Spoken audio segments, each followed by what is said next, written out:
Oui, bonjour tout le monde. Je veux commencer parce que demain, à partir de demain, on va commémorer l'armistice. Et puis, tantôt, j'ai rencontré les responsables de la filiale 265 de Québec qui m'ont remis le coquelicot. Évidemment, on souhaite que le plus de Québécois possible portent le coquelicot jusqu'au 11 novembre pour se rappeler du 11 novembre 1918, la fin de la Première Guerre mondiale. C'est peut-être une occasion de comparer les sacrifices qu'on demande aux citoyens. Vous savez, actuellement, les restaurants, les gyms, les théâtres sont fermés. On demande des sacrifices aux citoyens. Mais il faut peut-être se rappeler les sacrifices qu'on a demandés aux générations précédentes pour protéger nos droits puis notre démocratie.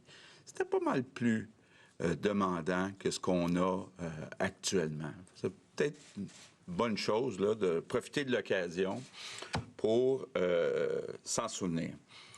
Bon, aujourd'hui, on a 1030 nouveaux cas.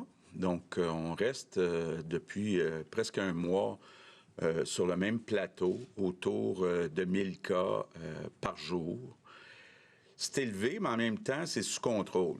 Et puis, je sais que c'est une mince consolation de regarder ce qui se passe ailleurs, mais quand on regarde ce qui se passe dans le monde, bien, regardons juste aux États-Unis, toute proportion gardée, bien, ils ont eu hier 80 000 nouveaux cas. Ça veut dire que c'est 2 fois plus, toute proportion gardée, qu'au Québec. Quand on regarde en France, nos cousins, 36 000 nouveaux cas hier, c'est 5 fois plus que nous autres, toute proportion gardée. Puis quand on regarde dans l'ensemble du monde, pour la première fois, on a dépassé le 500 000 nouveaux cas. Donc, un demi-million de nouveaux cas en 24 heures dans le monde. Là. Donc, la situation est vraiment en train de s'aggraver à grandeur de la planète. Et revenons sur la France. La situation, on le voit, ce qui peut arriver si on perd le contrôle, surtout du côté des hospitalisations. En France, c'est presque dramatique. Là, on a plus de 20 000 personnes dans les hôpitaux. Donc, c'est 5 fois plus que nous autres. C'est comme si, au lieu d'en avoir 500, nous autres, dans les hôpitaux, on en avait 2500 dans nos hôpitaux. On peut imaginer l'impact que ça a sur les autres services qui sont donnés dans le réseau de la santé. Quand on regarde les mesures aussi qui sont annoncées, hier, le président Macron a annoncé qu'à partir de demain matin, les restaurants, les bars, les gyms vont être fermés, mais il est allé plus loin que nous autres. Tous les commerces qui ne sont pas essentiels, un peu comme on le fait au printemps, vont être fermés en France. Donc, pourquoi je dis ça? Parce que, d'abord, il faut que tous les Québécois là, prennent conscience que la situation est critique. Donc, le monde ne s'en va pas dans la bonne direction pour ce qui est de la COVID-19.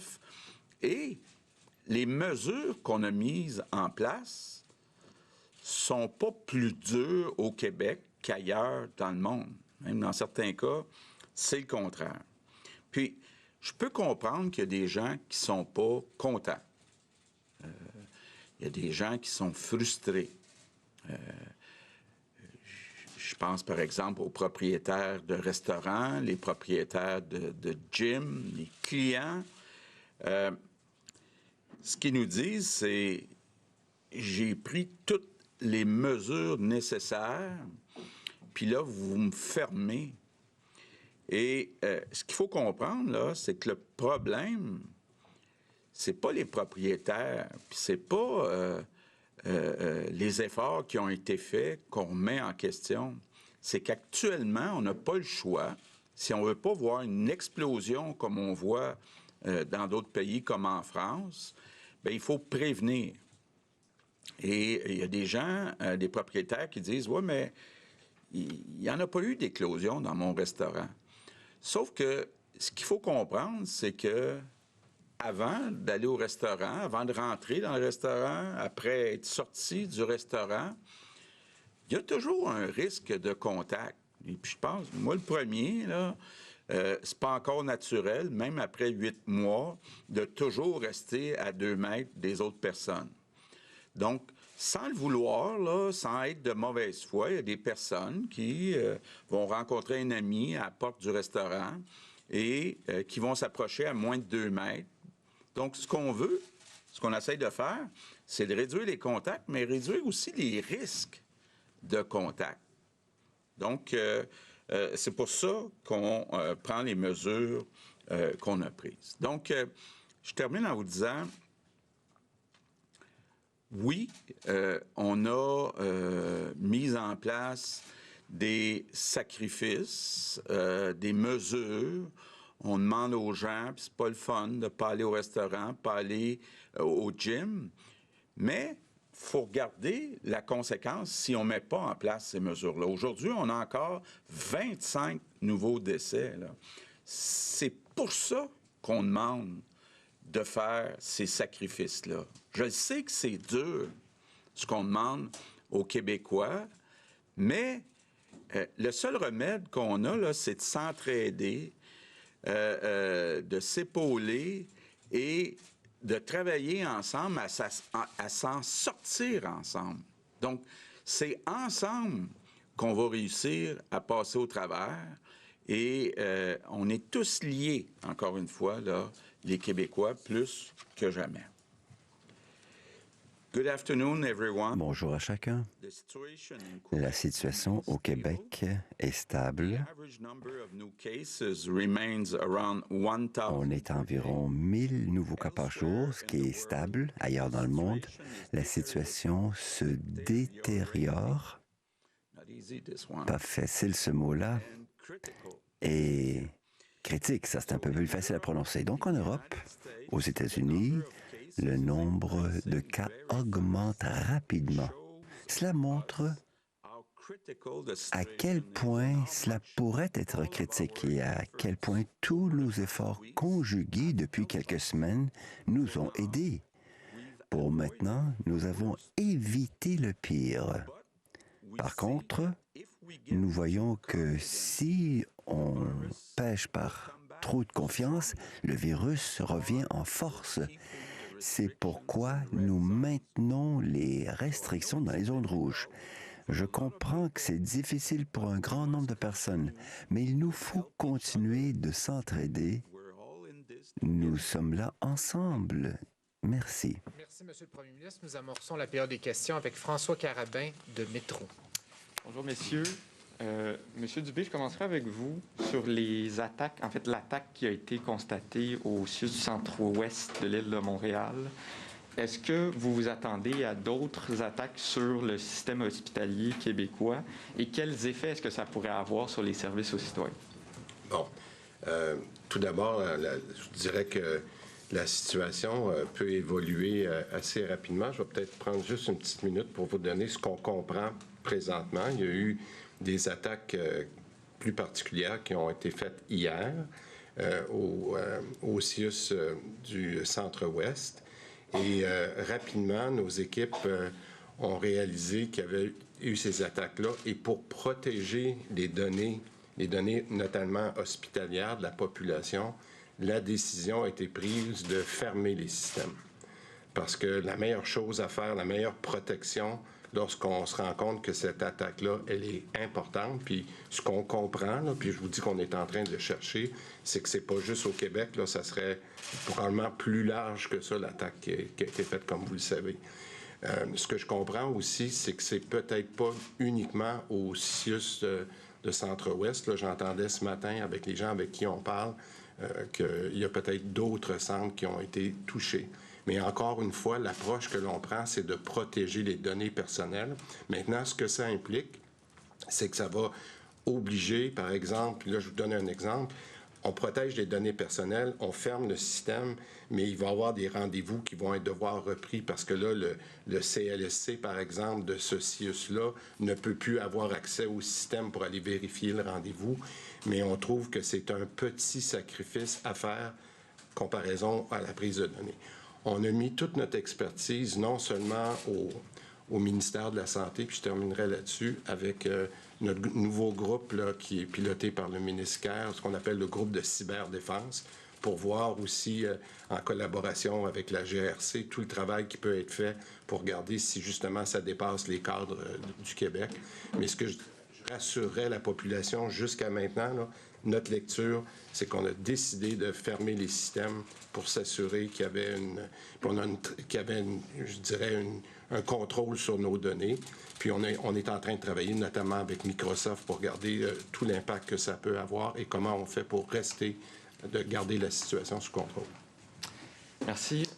Monsieur Legault, sur la sanction recommandée par la commissaire à l'éthique par rapport au ministre de l'Économie, est-ce que sur la faute qui est rapportée, est-ce que c'est une faute pardonnable? Et est-ce que vous allez demander à votre caucus de voter contre une sanction? Bon. D'abord, moi, j'ai totalement confiance à la commissaire à l'éthique. Là, ça, c'est important de le préciser. Et le ministre de l'Économie, pour moi, il était imprudent. Il n'aurait pas dû rencontrer un ami avec des projets.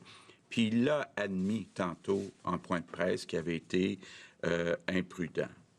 Maintenant, contrairement aux libéraux qui avaient voté contre le rapport de la commissaire à l'éthique sur Pierre Paradis, moi, je vais recommander à mon caucus, puis moi, personnellement, je vais voter pour le rapport de la commissaire à l'éthique. Maintenant, je veux quand même revenir rapidement sur le dossier. Le ministre de l'Économie a rencontré un ami qui est venu y présenter 3 projets. 2 projets avec des entreprises, puis 1 projet avec une municipalité. Les 2 projets avec les entreprises ont été refusés. Le projet avec la municipalité a été accepté, mais par un autre ministre. Ce n'est pas le ministre de l'Économie qui s'en est occupé. Et moi, ce que je veux dire, là, pour en avoir jasé avec lui, c'est qu'il était de bonne foi. Peut-être que c'est un manque d'expérience, je vous le dis, puis je lui ai dit, c'était pas une bonne idée de rencontrer son ami, mais le ministre de l'Économie, lui, il se dit, là, moi, plus qu'il y a de projets, là, plus ça fait mon affaire. Moi, je suis venu en politique pour qu'on fasse exploser les projets au Québec. Fait que lui, il se disait, bien, même si c'est un ami, pas un ami, tous les projets vont être évalués au mérite.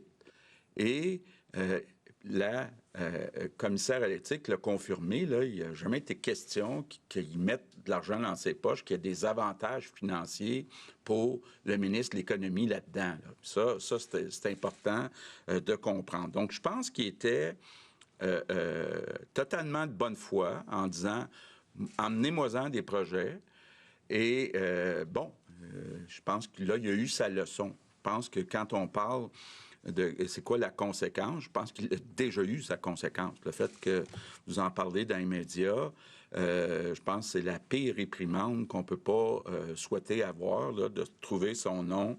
Je pense qu'il a eu sa leçon. Puis moi, je pense que, pour moi, le dossier est clos. Alain Laforêt, TVA Nouvelles. Donc, Monsieur le Premier ministre, on comprend que vous n'allez pas lui demander de démissionner ou de céder sa place. Vous le défendez bec et ongle. Monsieur Fitzgibbon reste ministre de l'Économie. Ce que je dis, c'est qu'il a été imprudent. Il n'aurait pas dû rencontrer son ami parce que même si son ami avait des beaux projets pour le Québec, c'est assez évident là, que c'est plus facile à un ami de rencontrer un ministre que quelqu'un qui n'est pas ami. Donc, il y a un problème d'équité. C'est arrivé au début de son mandat. Je pense qu'il a eu une belle carrière dans l'entreprise privée. Là, il venait pour servir la population, pour servir le Québec, puis il était de bonne foi. Donc, je ne dis pas qu'il a bien fait, là. Il n'aurait pas dû. Il était imprudent. Il l'a admis qu'il était imprudent. Maintenant, il était de bonne foi. Et pour moi, je tourne la page. Monsieur le ministre de la Santé, actuellement, en Montérégie, il y a un directeur général qui est suspendu. Est-ce que c'est l'application de l'imputabilité qui vient d'arriver pour la première fois depuis le début de la pandémie? Écoutez, premièrement, je veux que les gens comprennent bien que c'est une décision qui relève du PDG de Montérégie Centre.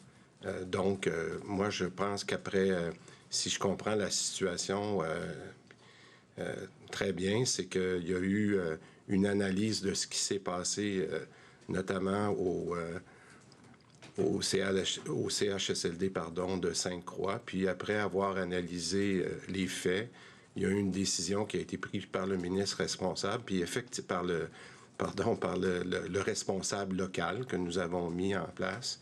Et cette décision-là, elle s'est faite dans un contexte, effectivement, M. Laforêt, de responsabilité et d'imputabilité. Puis moi, je vais respecter la décision du PDG. Patrick Belrose, le Journal de Québec. Oui, bonjour à tous. Question pour Dr. Arruda. Vous avez sûrement vu Dr. Arruda? Oui, bonjour. Vous avez sûrement vu les propos d'Anthony Fauci aux États-Unis qui parle d'un retour à la normale d'ici début 2022. Donc, autrement dit, le temps d'avoir un vaccin, d'inoculer les gens, que le virus meurt. Est-ce que vous faites la même lecture pour le Québec? J'espère que ça ne sera pas exactement pareil, un peu plus tôt, compte tenu de la quantité de virus qui circule chez nous. Il faut voir que plus on part élevé, plus ça prend du temps à diminuer. C'est sûr que tout ça va être dépendant, à mon avis, du vaccin qu'on va avoir et jusqu'à quel point le vaccin va être efficace pour prévenir les cas et les complications, particulièrement chez les personnes à haut risque et chez nos travailleurs de la santé, bien entendu, qu'on va voir protéger.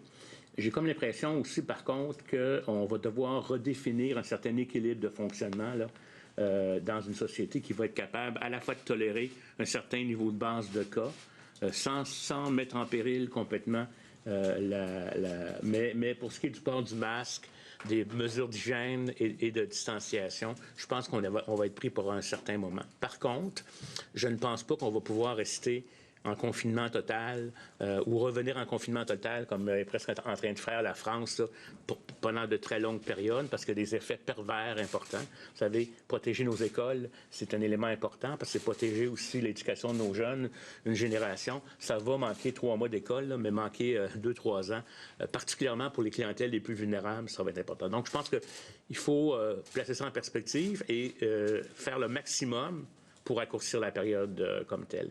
Mais le vaccin, à mon avis, ou une thérapie va devenir des éléments clés. Donc, j'en comprends que quand même pour vous, les mesures barrières vont devoir rester jusqu'environ 2022. Est-ce qu'il y a des restrictions, certaines restrictions, qui pourraient devoir rester aussi? Je vous dirais, tout ce qu'on va faire, c'est ce qui va permettre... Vous savez, si la société fonctionnait normalement, avec toujours une distanciation de 2 mètres, puis un pauvre visage, etc., on aurait des taux très faibles. Mais c'est pas ça la réalité. Fait que je vous dirais juste que probablement qu'on va réapprendre à maintenir une distance plus grande avec le temps. Comme on a appris à vivre avec le masque maintenant. Le masque était très mal porté au début. Maintenant, de plus en plus, les gens le portent bien.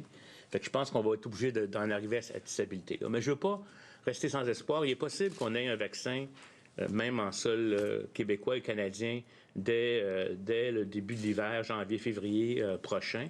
Donc, je pense qu'il faut y aller une étape à la fois. C'est difficile de nous projeter, mais il ne faut pas non plus se raconter en pensant que tout va être fini en juin l'année prochaine. Je pense que ça serait peut-être un peu... Entre les deux, il y a comme quelque chose à réévaluer. Olivier Bossé, Le Soleil. On voit depuis une semaine une baisse lente mais soutenue des hospitalisations. Est-ce que c'est une bonne nouvelle ou on ne peut pas en tirer vraiment de...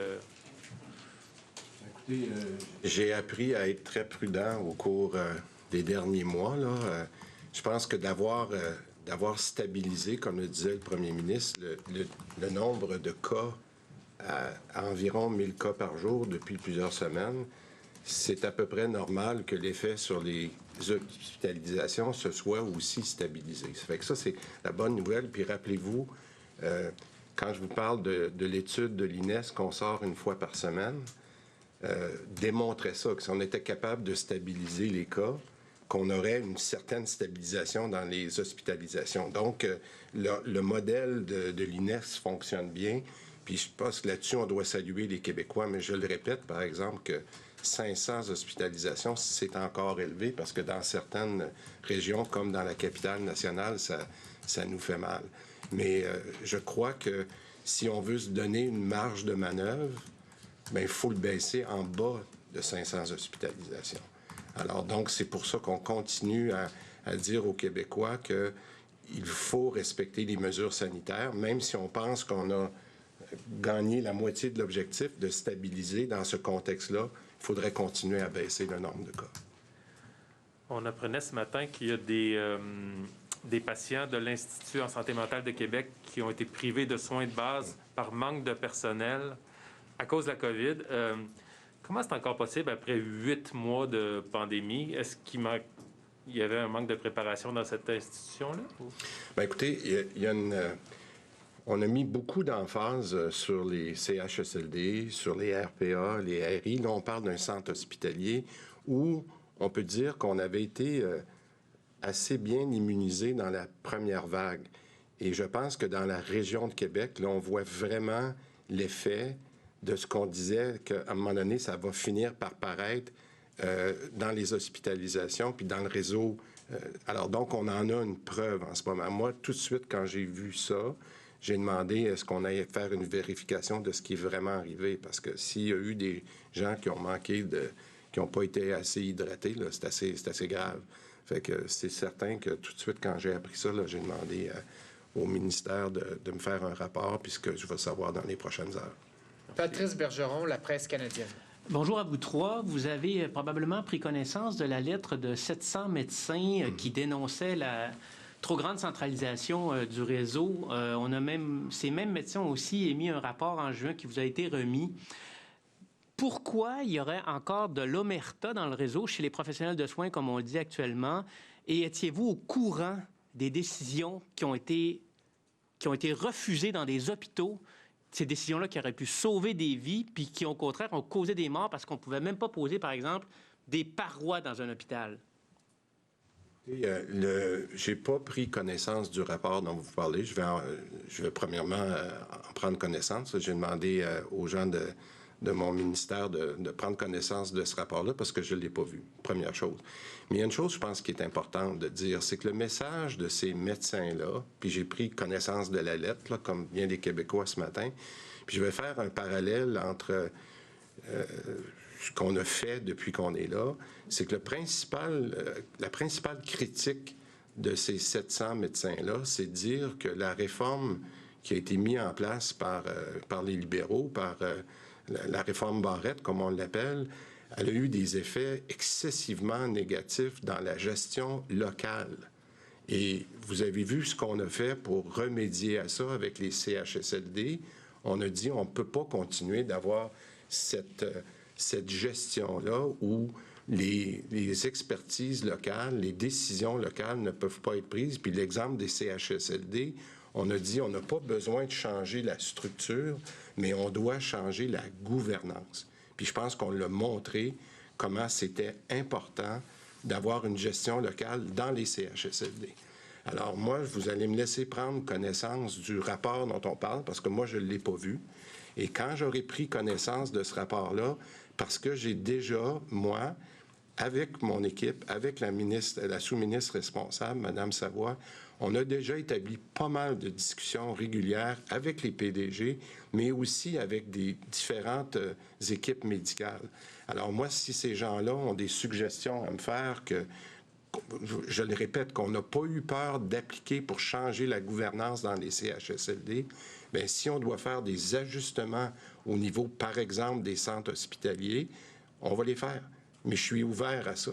Mais l'objectif, puis je comprends pourquoi ils sont déçus, c'est que cette réforme Barrette-là, elle a énormément centralisé les décisions, puis empêche une agilité au niveau local, ce que nous avons ramené au niveau des CHSLD, puis au besoin, on va le faire dans d'autres secteurs.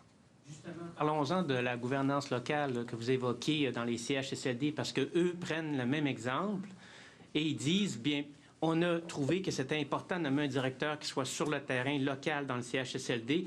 Pourquoi ça ne serait pas comme ça aussi dans un établissement hospitalier, dans un hôpital? Pourquoi des hôpitaux n'ont pas de directeur? Et il y en a des fois qui gèrent, un directeur général gère 3-4 hôpitaux, ce qui n'a pas de sens pour eux. Ils demandent un directeur par hôpital. Mais j'en ferai pas le procès là, sur la place publique. Comme je vous dis, je pense que je sens très bien le sens de leur intervention, mais je voudrais être capable d'en prendre connaissance avant de prendre une position. Mais le principe d'avoir un niveau d'influence locale, on n'est pas contre ça. Parce que c'est ça qu'on a voulu, c'est amener... Parce que ce qui est important, que les gens comprennent, c'est lorsqu'on amène la décision au niveau local, on amène aussi l'imputabilité. Puis vous venez de le voir, là, ce qui s'est passé en Montérégie. Là. Alors donc, moi, je suis prêt à écouter les médecins, mais il va falloir qu'on se comprenne aussi que le niveau de responsabilité amène une imputabilité aussi. Puis c'est ça dont je voudrais prendre connaissance dans les suggestions qu'ils font. Tommy Chouinard, La Presse. Oui, bonjour d'abord. Monsieur le Premier ministre, j'aimerais qu'on parle des décès. C'est 25 aujourd'hui, je crois. On parle d'une moyenne dans les derniers jours de 17. Il y a eu un changement très important au sujet des décès avec la deuxième vague. Lors de la première vague, c'était aux 2/3 des décès qui survenaient en CHSLD, alors qu'aujourd'hui, une très grande proportion, ce sont des gens qui se trouvent à domicile. Bon, comment expliquez-vous cette situation? Est-ce que vous êtes inquiet que la santé de plusieurs personnes manifestement se détériore chez elles alors qu'on sait ce que c'est les soins à domicile? Quand on regarde au printemps, là, on avait un certain nombre de décès, on avait un certain nombre de cas, et quand on regarde le ratio actuellement, bien, il y a moins de décès par cas, là, si on fait une proportion. Et je dirais que la grande différence entre cet automne et ce printemps, c'est qu'il y a beaucoup moins de décès dans les CHSLD. J'avoue que je n'ai pas les chiffres devant moi pour savoir est-ce que dans le reste de la société, c'est comparable, c'est plus, c'est moins au printemps. Ça, il faudrait voir. Mais moi, ce que je vois, c'est une grande amélioration dans les CHSLD. Mais précisément pour ceux qui sont à domicile. Je ne sais pas. Est-ce qu'on a plus, toute proportion gardée, de décès en nombre absolu par rapport au nombre de cas? Les 2/3 des décès, je pense, lors de la première vague, sauf erreur, c'était des gens de CHSLD. Oui, mais je regarde le docteur Arruda, alors que maintenant, la moitié des gens, des décès, c'est des gens qui vivent à domicile. Oui, mais ça se peut que ça soit parce qu'il y a moins de décès dans les CHSLD que la proportion change. Je comprends. Mais en nombre absolu, je ne sais pas s'il y a moins ou plus de décès ailleurs que dans les CHSLD. D'accord. Maintenant, je vais vous parler d'imputabilité puis de responsabilité, là, des thèmes dont vous nous avez beaucoup parlé, en particulier lorsque vous étiez dans l'opposition.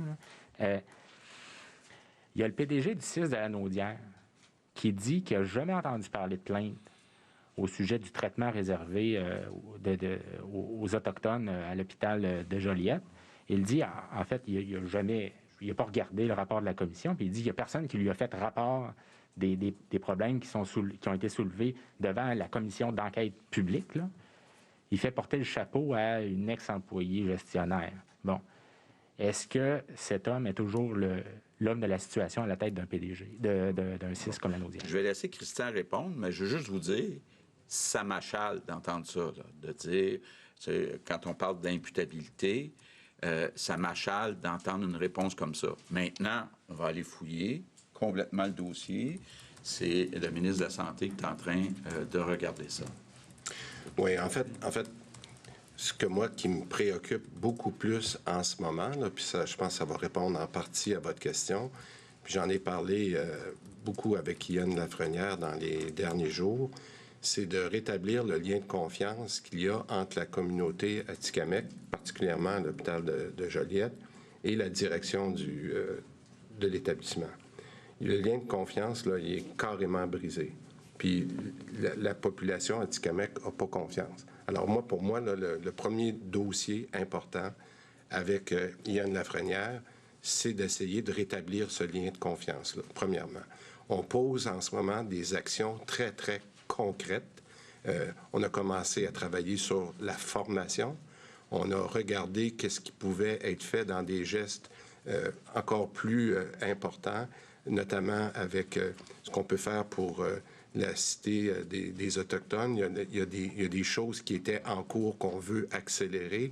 J'ai rencontré avec M. Lafrenière, je pense au moins 3 fois, le chef au cours des dernières semaines. Donc, on est vraiment en action.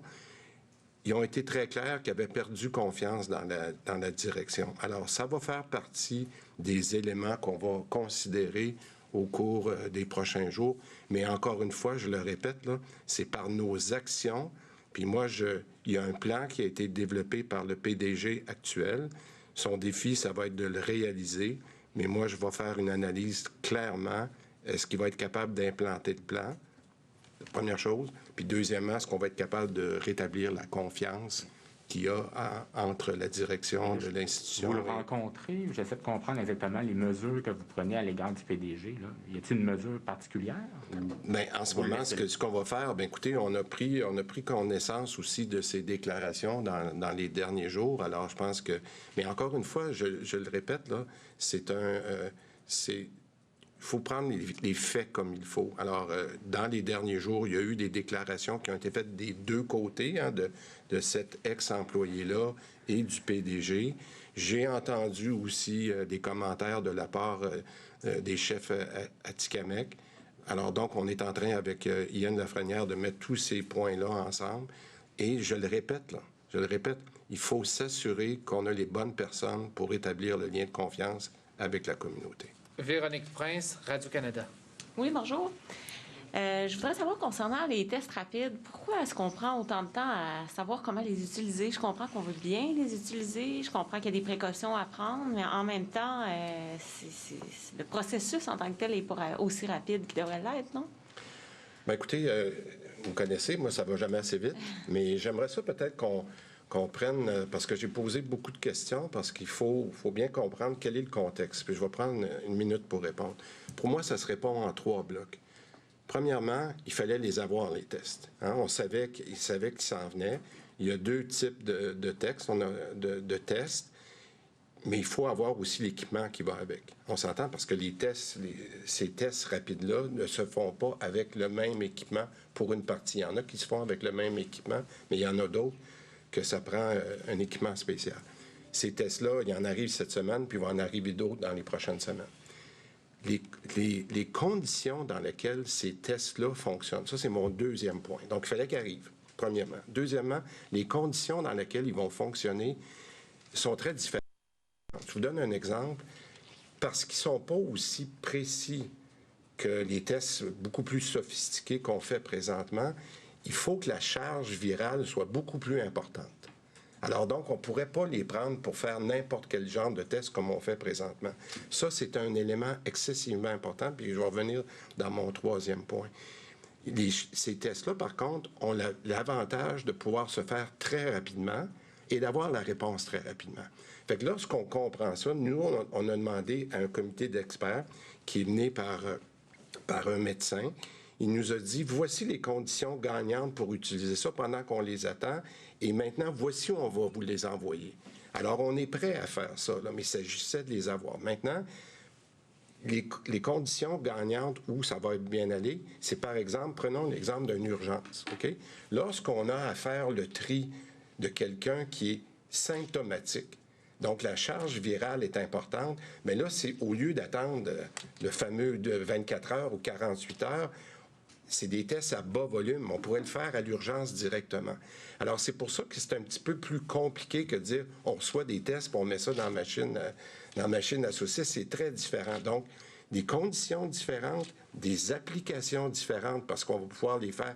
Puis, je pense que le plus bel exemple d'application, c'est dans la communauté autochtone où les volumes sont très petits. On est loin des centres de dépistage, on est loin des centres de tests. Donc, vous voyez un peu toute la mécanique à faire. Alors, moi, ce que j'ai demandé au ministère, c'est de me faire une stratégie de déploiement, maintenant que les tests arrivent, que les équipements sont là, pour être sûr qu'on maximise, je vais appeler ça la complémentarité. Vous savez, on fait 25 à 30 000 tests par jour de façon conventionnelle.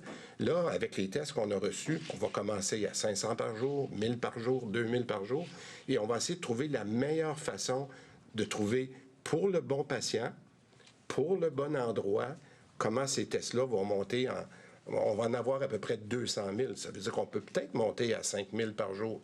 Mais vous voyez un peu que c'est pas si facile que ça à décider, mais on est prêt, on a pris les bonnes décisions, on comprend bien l'équipement qu'on avait besoin, on a commandé l'équipement, puis là, on va pouvoir avoir une stratégie de déploiement qui va commencer la semaine prochaine. Ma deuxième question, c'est pour M. Legault. En fait, je vais relayer une question de mes collègues de Radio-Canada Québec qui veulent savoir, le gouvernement Trudeau, je vais la lire, là, le gouvernement Trudeau vous accuse de faire de la petite politique sur le dos de l'environnement en demandant l'accélération du projet d'agrandissement du port de Québec. On dit que vous devriez vous concentrer sur le dossier du tramway. Bon. Écoutez, il y a un projet très important à Québec, là. On parle de 1200 emplois bien payés pendant la construction, puis par la suite, 1000 emplois bien payés là, pendant l'exploitation. On parle d'un bail de 60 ans.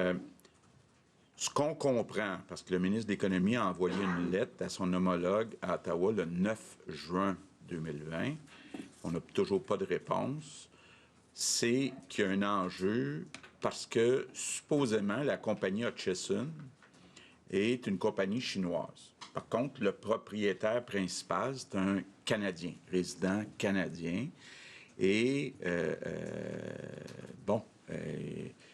on n'a pas de réponse d'Ottawa depuis le 9 juin.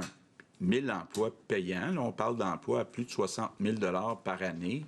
On aimerait avoir une réponse. M. Duclos a dit des choses par rapport justement au contrôle chinois, mais le problème semble être là.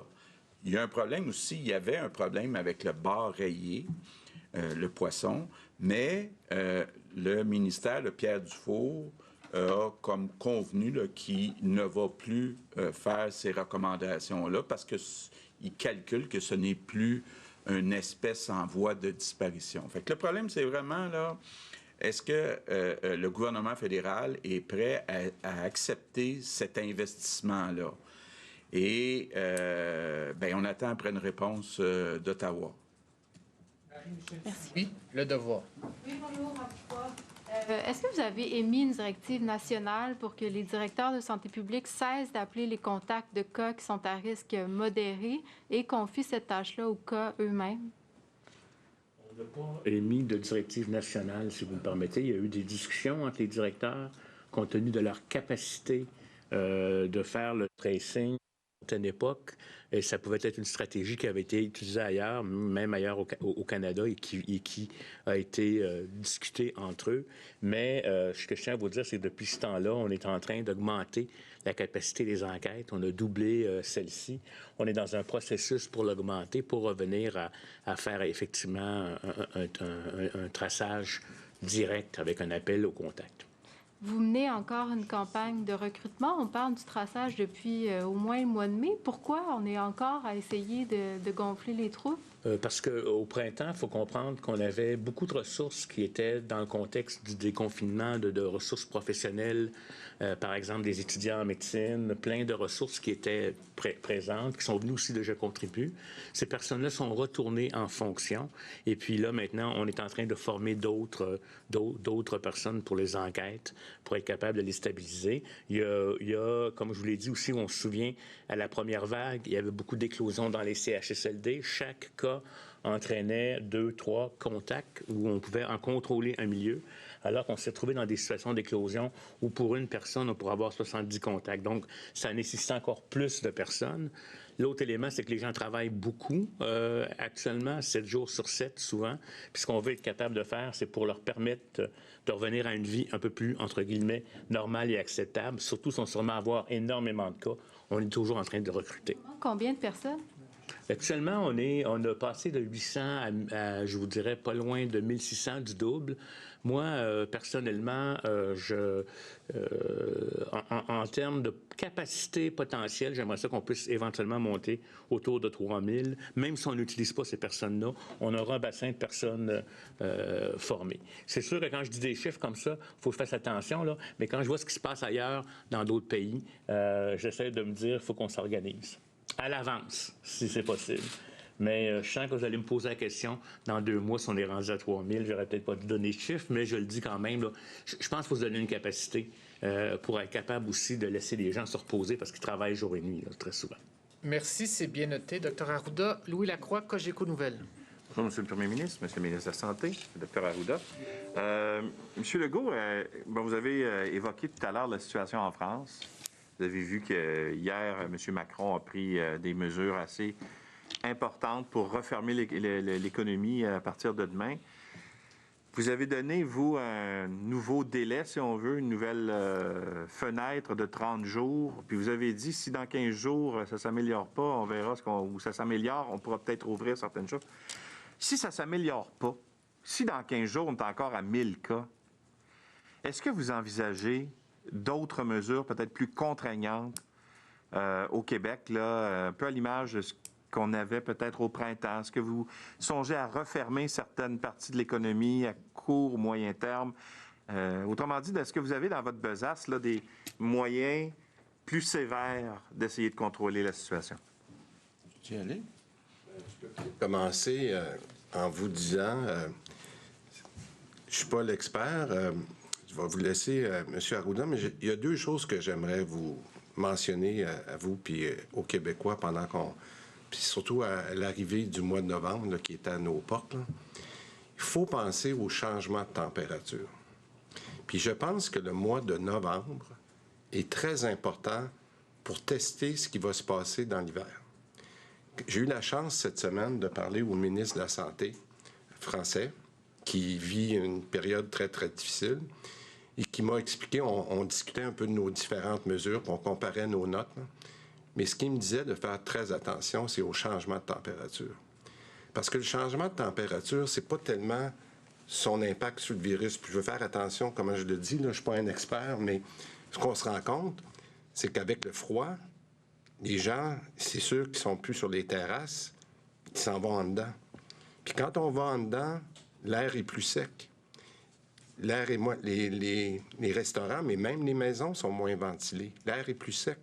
Le virus a tendance à se répandre beaucoup plus facilement, à ce que je comprends. Dr Arruda me l'a expliqué, Dr Massé, là, se répand beaucoup plus facilement dans un environnement sec. Alors, ce qu'on voit en Europe en ce moment, il y a un lien avec la température. Alors, moi, je vous le dis, on en a discuté beaucoup, je pense que le mois de novembre est un très beau test pour nous. On a ce changement de température-là. Hier, là, il neigeait à Québec. Hein? On a tous été un peu surpris. Alors, je pense que pour répondre à votre question, je vous dirais qu'on a un beau test avant de penser au changement de mesure. Là. Comment on va faire pour continuer à contrôler cette vague-là pour pas qu'on vive l'Europe?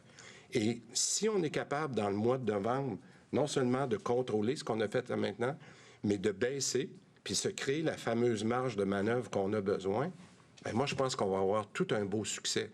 Mais je vous le dis, là, le mois de novembre, le changement de température, le fait que les gens vont être plus à l'intérieur, c'est vraiment un beau test pour les Québécois dans les prochaines semaines.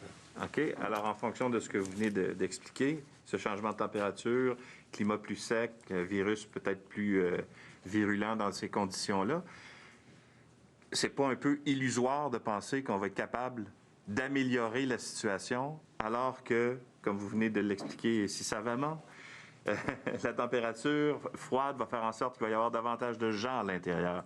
Alors, j'essaie de concilier les deux. Comment vous pouvez, autrement dit, penser que ça va s'améliorer alors que vous entrevoyez qu'il va y avoir davantage de risques pour les gens parce qu'ils vont être à l'intérieur dans un climat plus propice à la propagation? Puis je laisserai au docteur Arruda de compléter, mais je vous dirais une chose.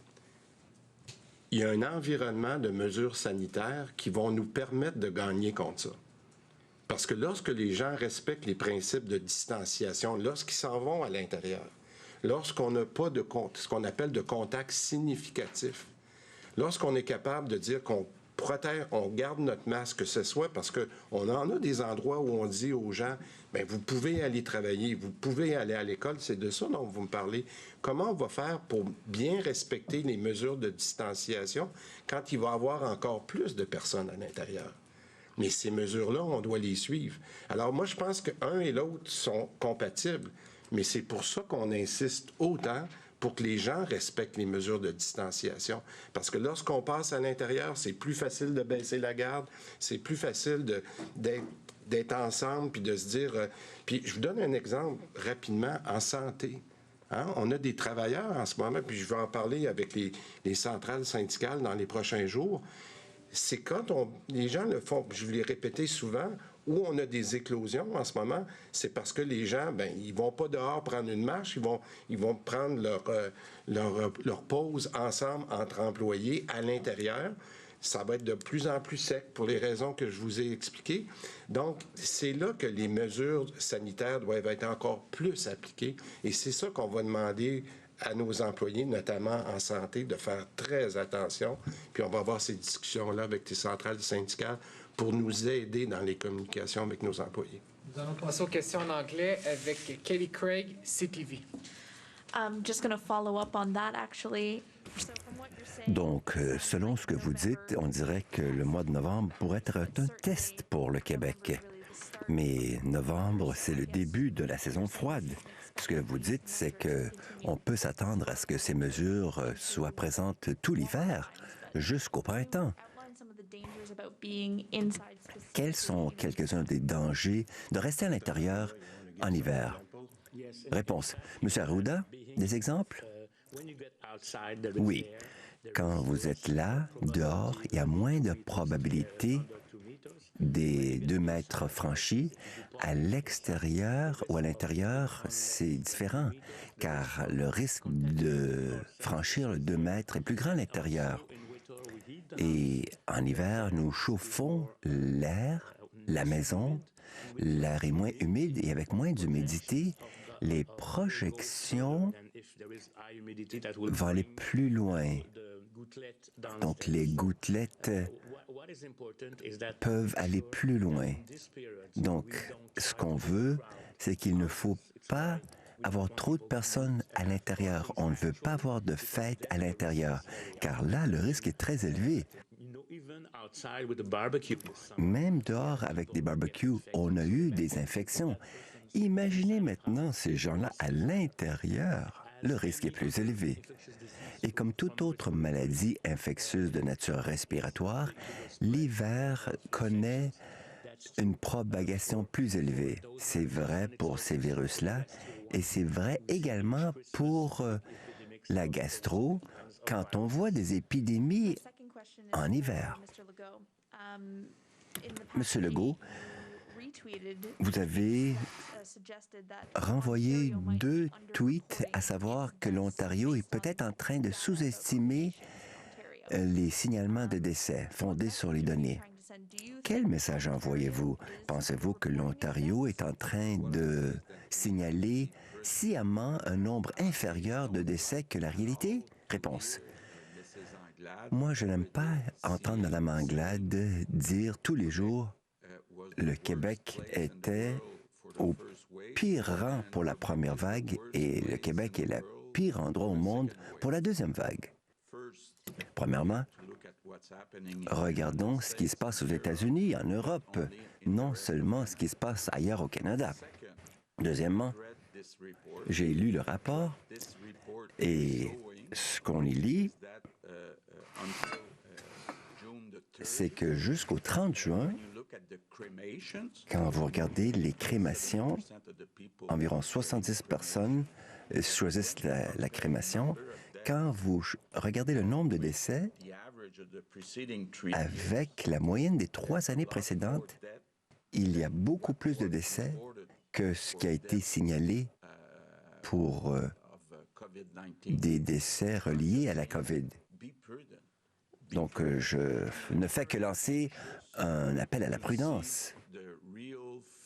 J'ai vraiment hâte de voir les vrais chiffres de la mortalité excessive car je le demande à chaque semaine à ces deux gars, est-ce que vous avez des informations de l'Ontario sur la mortalité excessive? On ne l'a pas encore reçue.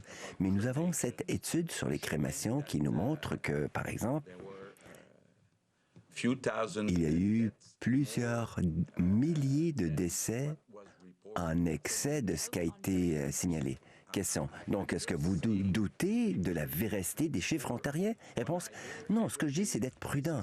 Quand tous les jours, Mme Anglade dit que c'est prouvé, c'est sûr, c'est noir sur blanc, que nous sommes pires que d'autres endroits, moi, je dis à Mme Anglade, soyez prudente, madame, soyez prudente. Non.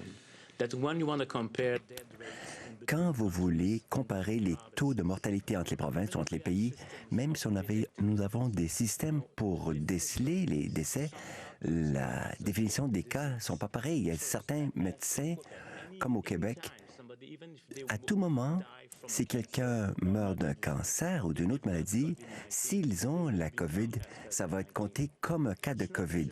Ce n'est pas nécessairement le cas partout ailleurs.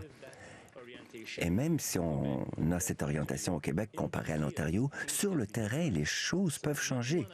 Donc, quand vous voulez comparer différents taux de mortalité, cela prend du temps parce que vous mourrez, le diagnostic peut être en flux.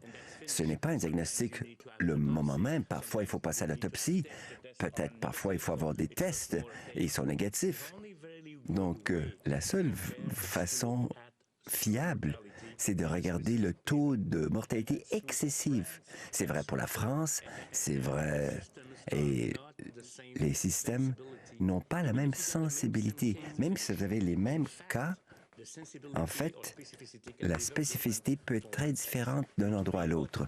Et pour pouvoir comparer, car vous ne pouvez pas vous assurer que ces différences sont réellement fondées, nous cherchons la mortalité excessive par rapport à une autre année. Peut-être le Québec a plus, mais peut-être l'écart est moins de ce qu'on rapporte parce que nous le faisons quand il y a des canicules l'été. Il y a des provinces qui attendent le rapport du coroner et nous, dès qu'il y a un décès, pendant ces périodes-là, on calcule ces décès comme étant reliés à la canicule. Donc, on voit des chiffres très élevés au Québec par rapport aux autres provinces. Mais c'est des différences statistiques d'une province à l'autre. Et on voit les données parfois prendre quelques mois à être publiées avec la fiabilité à laquelle vous vous attendez. En fait, la différence vient de Québec, car nous en avons déjà parlé au printemps et je me rappelle de cette discussion. Ça fait longtemps. Quand j'étais ministre de la Santé également, il y a eu des cas semblables. Le Québec a la réputation de mettre plus que moins. C'est vrai pour toutes les maladies. Je me rappelle une étude sur les décès suivant la canicule ou une canicule. Nous disons très rapidement que c'est à cause de la canicule. Et je crois que ça va, c'est correct. Comment on dit ça? Plus catholique que le pape. On est plus catholique que le pape, merci au premier ministre. Donc, on est plus catholique que le pape au Québec. Et on a cette réputation depuis bien des années. Parce que je me rappelle, quand j'étais ministre de la Santé, ça fait belle lurette. Même si ce n'est pas un vrai cas, si c'est un risque, on peut intervenir plus tôt. C'est pourquoi on a adopté cette méthode. Parce qu'on n'a pas ces systèmes de veille pour être dans la fiabilité statistique maximale. C'est plutôt pour intervenir, c'est à partir d'une approche préventive. Question. Monsieur Legault, j'ai été surpris d'entendre votre décision sur M. Fitzgibbon et le rapport des sanctions du commissaire à l'éthique, que vous avez réagi très rapidement. Vous savez que M. Fitzgibbon, c'est un homme d'affaires, vous comprenez tout à fait la situation, vous comprenez comment il aborde les choses, mais là, vous dites à votre propre équipe que le commissaire à l'éthique, cette institution est plus importante. En fait, Vous ne pouvez pas briser les règles. Réponse. Bien sûr, vous savez à quel point c'est important pour moi. Rappelez-vous que quand j'étais dans l'opposition, j'ai mis à la porte 2 députés du caucus parce que j'étais mécontent de leur comportement éthique. Moi, j'ai reçu le rapport vers 20h30 hier et j'étais vraiment en colère. J'estime, par contre, que l'explication reçue, c'est que notre ministre de l'Économie, il veut maximiser le nombre de projets, n'est-ce pas, sur le terrain. Donc, le fait de recevoir des projets, des ébauches de projets, même si c'est un ami, il s'est dit, moi, je vais l'étudier comme s'il ne venait pas d'un ami. Et en fait, ce qui est arrivé, c'est que entre les 3 projets, 2 d'entre eux ont été refusés et le seul qui a été accepté était entourant une municipalité. Elle était acceptée par un autre ministre. Donc, je crois que l'intention, il était de bonne foi. Par contre, on ne peut pas rencontrer un ami qui veut te présenter un projet de développement économique face à toutes les demandes qu'on a toutes les journées. C'est une question d'expérience aussi. Question. Mais ça donne l'impression qu'un collègue travaille sur... Il est question d'un enseignant qui a dû prendre une année sabbatique non rémunérée pour s'occuper de son enfant de 7 ans qui était en apprentissage à distance et que cet enfant a des problèmes cardiaques et donc est immunodéprimé. Donc, on se demandait pourquoi le gouvernement ne fait pas davantage pour aider les enseignants à faire du télétravail s'ils ont ce genre de situation à la maison. Elle doit prendre une sabbatique, donc un congé sans solde dans les circonstances qui sont les siennes. Réponse. Vous comprendrez qu'on est en sous-effectif d'enseignants au Québec. Par conséquent, il nous faut choisir. Est-ce qu'on les veut dans les salles de classe ou non? Et nous avons choisi de les mettre dans les salles de classe. Bien sûr, nous avons environ 1000 salles de classe fermées. Donc, ces enseignants doivent enseigner avec les nouvelles façons de le faire. Pour secondaire 3, 4 et 5, c'est 1 jour sur 2. Donc, c'est pourquoi hier, nous avons décidé d'offrir 3 jours de formation aux enseignants pour qu'ils comprennent mieux les outils, non seulement le Zoom et tout cela, mais aussi les échanges avec des élèves qui sont à la maison. Par contre, on ne peut pas et on ne veut pas que les enseignants choisissent faire le téléenseignement en priorité. Nous préférons que nos enfants soient dans les salles de classe. Philippe Autier, de Gazette. Good afternoon, good day. Bonjour. Une question pour le Dr Arruda. Pourriez-vous dire davantage sur vos commentaires quand un vaccin pourrait arriver sur notre territoire?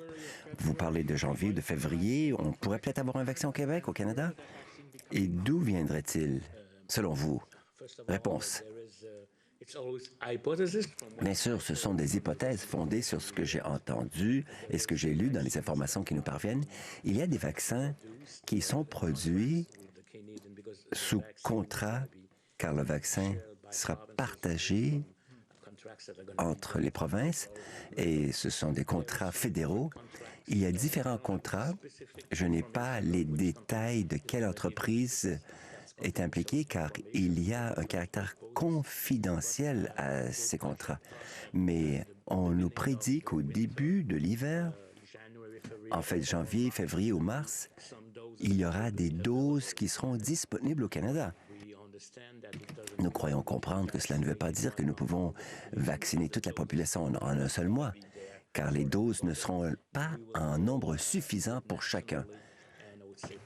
Je pense que sur le plan national et provincial, il va falloir décider qui sera prioritaire sur la liste. Donc, pour qui ce sera sécuritaire, pour qui ce sera efficace et sûr. Et comme dans d'autres programmes,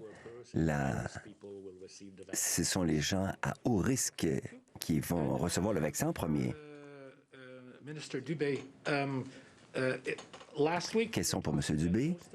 La semaine dernière, on nous disait que la plupart des nouveaux cas, donc 46 étaient dans le milieu de travail.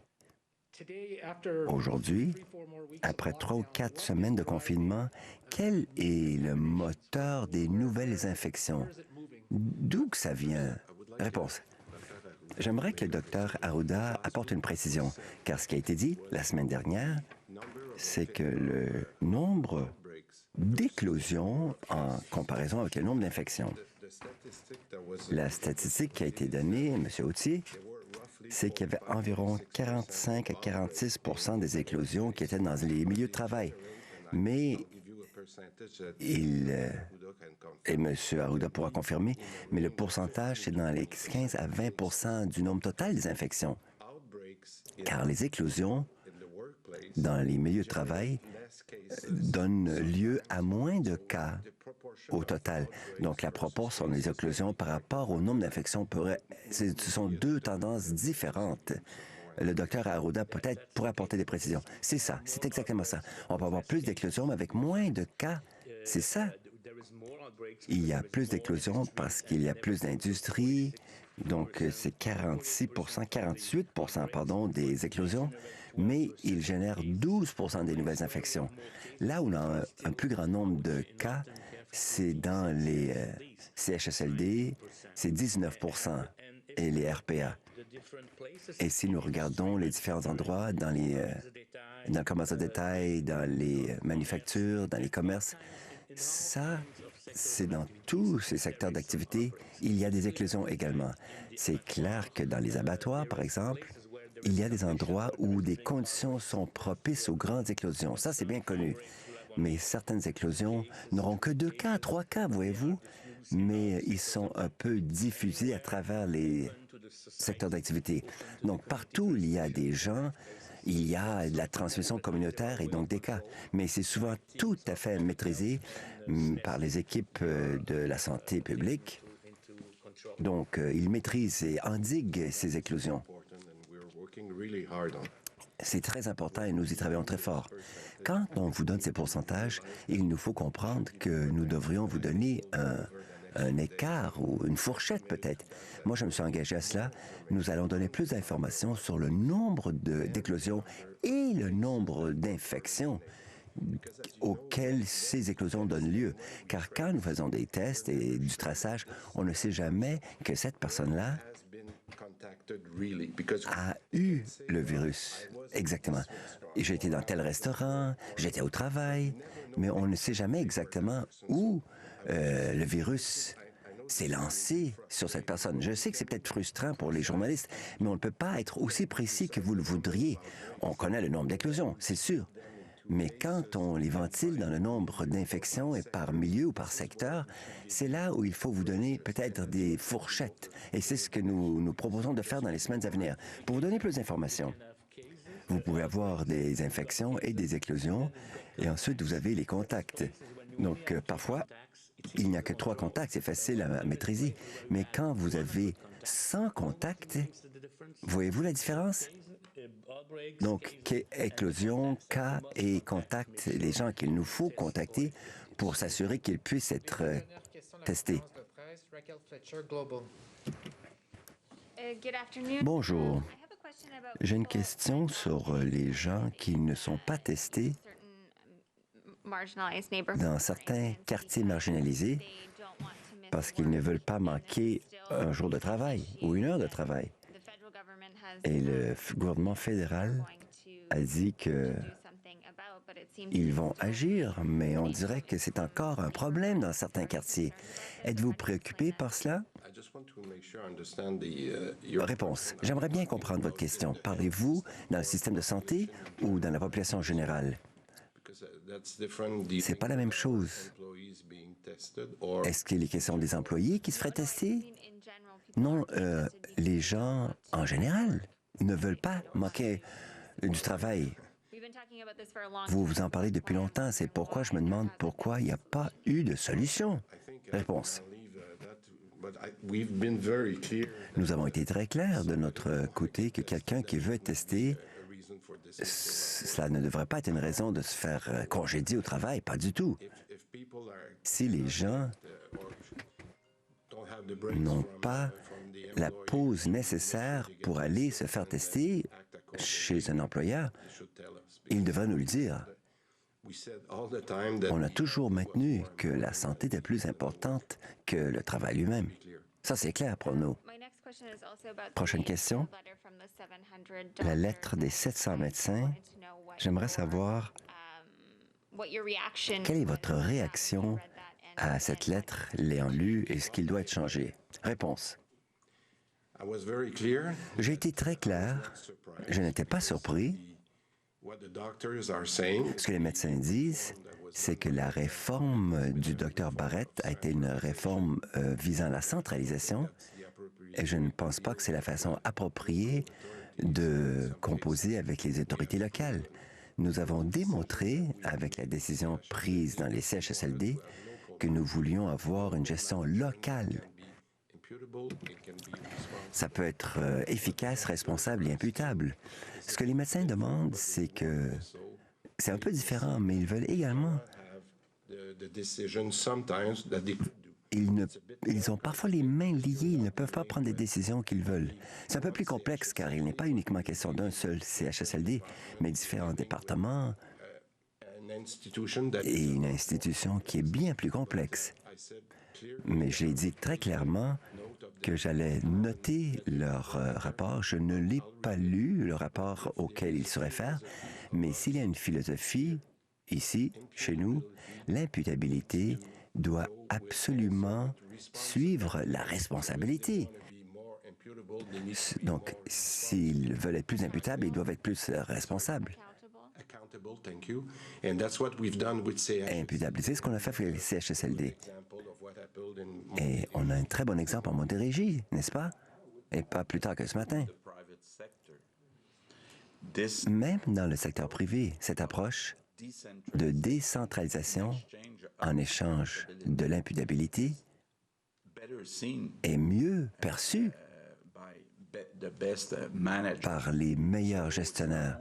Ce n'est pas uniquement dans le secteur public que cela est vrai. Et j'aime bien le mot imputable en anglais, accountable. On n'a pas l'équivalent en français. Mais j'aime beaucoup que les gens soient imputables. Merci. Soyez prudents. François Legault met un terme à sa conférence de presse en parlant du mot imputabilité, mais en anglais accountable. Je pense qu'en français, le mot se traduit par l'imputabilité des gens qui sont dans le réseau et qui nous gouvernent.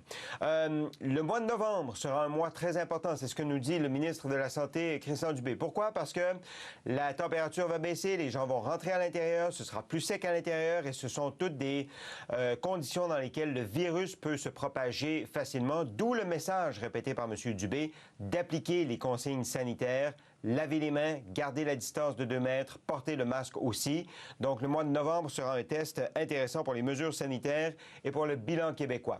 Parlant de message, M. Legault, au jour 1 du nouveau défi de 28 jours, avait un message pour les propriétaires de restaurants, de gyms, de bars, de théâtres, de cinéma, qui sont fermés actuellement, en leur disant « c'est pas de votre faute, mais ce qu'on essaie de faire, c'est de diminuer la propagation de la maladie et vous êtes des lieux de rassemblement où la maladie peut se propager.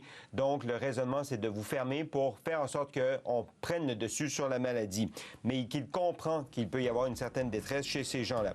Quant à Pierre Fitzgibbon, M. Legault va voter en faveur d'une réprimande à son dossier. La commissaire à l'éthique estime qu'il a manqué à son devoir en recevant directement ou en faisant affaire avec un ami, mais qui était aussi lobbyiste. La confiance du public envers les institutions est remise en question par ce geste posé par M. Fitzgibbon. Donc, il devrait avoir une réprimande. Christian Latreille suit à l'instant avec l'info. À demain, 12h30.